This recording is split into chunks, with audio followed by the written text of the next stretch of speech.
सभी दर्शकों को नमस्कार। आज हमारे बीच में श्रीनाथ ज्योतिष केंद्र से कृष्णनाथ जी भोजक पधारे हैं। यह आपको समाज में फैल रही कुरीतियों के बारे में बताएंगे। जैसे धर्म के नाम पर लोग, भूत पिशाच के नाम पर लोग समाज में भ्रांतियां पैदा कर रहे हैं, उनके बारे में यह विशेष पॉडकास्ट रखा गया है। इसमें पूनम चंद जी शर्मा श्री कृष्णनाथ जी से प्रश्न करेंगे। तो शुरू करते हैं। नमस्कार नाथ जी। नमस्कार, जय श्री राम। सभी दर्शकों को राधे राधे। नाथ जी, आजकल भ्रांतियाँ बहुत फैली हुई है, भूत प्रशासित हो रहे हैं, बहुत सारे पाखंड फैल रहे हैं, तो उनके बारे में क्या राय है, आप क्या विचार है? मनोज जी, आप ये कह रहे हो कि आजकल आमतौर पर मैं भी देख रहा हूँ पॉडकास्ट पर ये बता रहे हैं। मैं दर्शकों को कहना चाहता हूँ कि ये कर्ण पिशाच निषिद्ध कर लो, भूत प्रेत सिद्ध कर लो, हमारे ये काम हो जाएगा।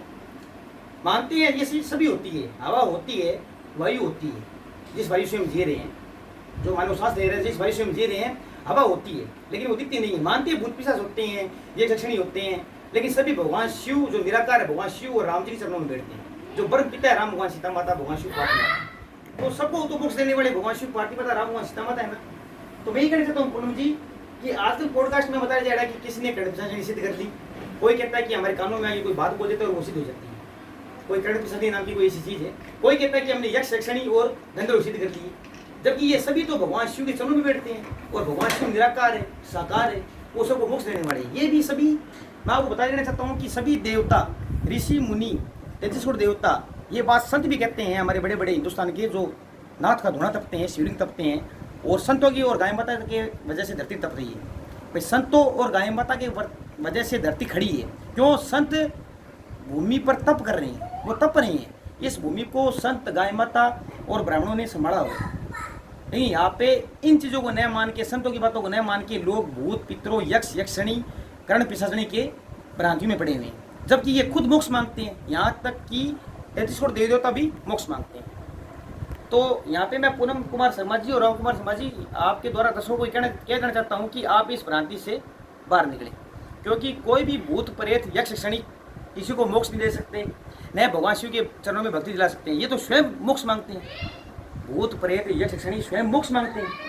यहाँ तक कि देवता भी भगवान शिव के चरणों में, विष्णु और राम जी के चरणों में मोक्ष मांगते हैं। हमारे संतर में सबसे बड़े ब्रह्मा विष्णु महेश है।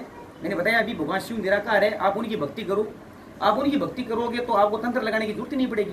न तो आपको यक्ष यक्षिणी सिद्ध करनी है, न आपको भूत प्रेत सिद्ध करनी है। आप सीधा भगवान को सिद्ध करो ना, आप भगवान को पाओ। भगवान निराकार है, साकार है, भक्ति और मुक्ति देने वाले वही है। हमारे दुनिया में सबसे बड़ा भागवत पुराण ग्रंथ है, जो सनातन धर्म में सबसे पवित्र ग्रंथ है। उसमें कृष्ण भगवान ने देवती कदमसी के घर पे जन्म लेके कपिल मुनि रूप में, किस रूप में?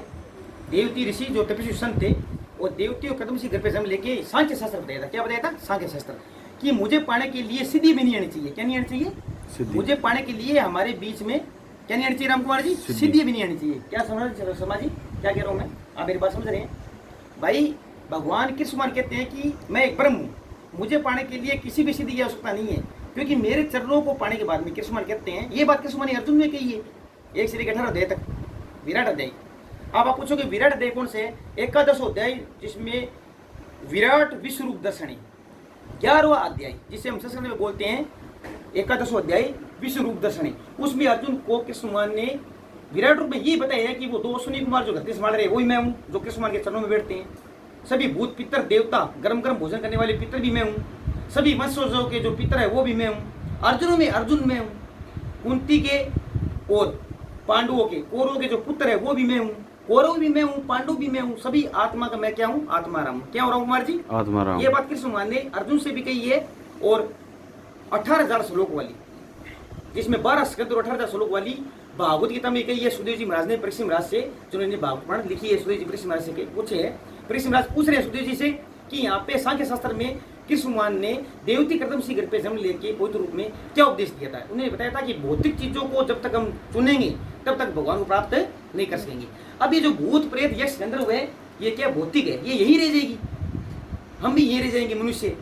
जब देवता भी मोक्ष मांग रहे हैं, देवताओं के बाद में भूत प्रेत आते हैं, भूत प्रेत के बाद में पितर आते हैं, पितर के बाद में मनुष्य आते हैं। जब ये भी यही रह जाएंगे, ये सिमट के रह जाएंगे। इसीलिए अकाल मौत होने के बाद में मनुष्य भटकता है। क्योंकि वो भगवान निराकार भगवान शिव को ठाकुर जी को न मान के वो इन भूत पितरों को सिद्धियों के चक्र में अड़ा हुआ है। ये बात कर्दम सिंह देवती के गर्भ से जन्म लेके कर्दम सिंह के घर पे देवती घर पे जन्म लेके कपिल मुनि रूप में कृष्ण माँ ने स्वयं बताया है कि हे देवती माता, मैंने आपके घर पे जन्म लेके ये बताया है कि सांख्य शास्त्र के अंतर्गत ये सांख्य उपदेश है। ये सभी ऋषि मुनियों को समझा रहा हूँ कि जो मुझे ब्रह्म मानेगा, सभी देवता भूत पितर सभी मेरे चरणों में बैठे हैं, मैं उन सबको मोक्ष देने वाला हूँ। ऋषि मुनि को भी भक्ति और मुक्ति देने वाला मैं ही हूँ। और ऋषि मुनि और गाय माता के प्रताप से धरती माता खड़ी है। तो ये मेरी प्रिय आत्मा है। कौन? ऋषि मुनि। तो ऋषि मुनि भी हमेशा मेरी भक्ति का ही मार्ग बताएंगे कि एक पूर्ण ब्रह्म निराकार साकार एक कृष्ण राधारानी है, और कृष्ण राधारानी को आप पाओ तो कुछ पाना शेष नहीं रह जाएगा। जब आपने पूर्ण परमात्मा अनंत कोटि ब्रह्मांड को व्रत चुकी हैं, उन्होंने पता नहीं कितने ब्रह्मांड बना दिए ठाकुर जी ने, भगवान शिव ने, जो निराकार साकार है भगवान शिव ठाकुर जी राधारानी, उन्होंने कितने ब्रह्मांड मिटा दिए और कितने ब्रह्मांड पूनम जी बना दिए। इसलिए उन्हें अनंत कोटि ब्रह्मांड के मालिक अविनाशी परमात्मा कहा जाता है, भगवान शिव और कृष्ण राधारानी को। आप उनको पाओ ना, जब उनको पालोगे ठाकुर राधारानी को, भगवान शिव पार्वती माता को, तब पाना क्या शेष रहेगा? कुछ भी पाना शेष नहीं रहेगा। अब दूसरा विषय है कि सनातन धर्म में कृष्ण माँ ने अर्जुन को 1 से 18 अध्याय में उपदेश इसलिए दिए है कि सभी प्रश्नों का उत्तर एक दिन कलयुग में मनुष्य ऐसे ही मांगेगा। तो वो जो अर्जुन है ना, उसका नाम अर्जुन नहीं है, वो एक माध्यम है। क्या बने? ताकि जो सवालों के जवाब ठाकुर जी देंगे, वो सवाल हमसे ईश्वर ठाकुर जी से मनुष्य मांगेंगे, हम मनुष्य मांगेंगे कि हमारा जीवन कैसा चलेगा। तो भागवत गीता जीना सिखाती है। क्या सिखाती है? संघर्ष से जीना सिखाती है कि कर्म करो। अब यहाँ पे कई लोग भागवत में कहते हैं कि कर्म करो। कर्म का मतलब ये नहीं होता कि 2 रोटी बना रहे हो। यहाँ पे स्वामी राम सुधा जी महाराज का नाम सुना आपने? कितने बड़े संत थे। उन्होंने कहा था कर्म तो जो 3 काम हम कर रहे हैं, वो 3 काम तो मनुष्य भी कर रहे हैं और वो पशु पक्षी भी कर रहे हैं। कौन से हैं? फिर हमने उनमें भेद गए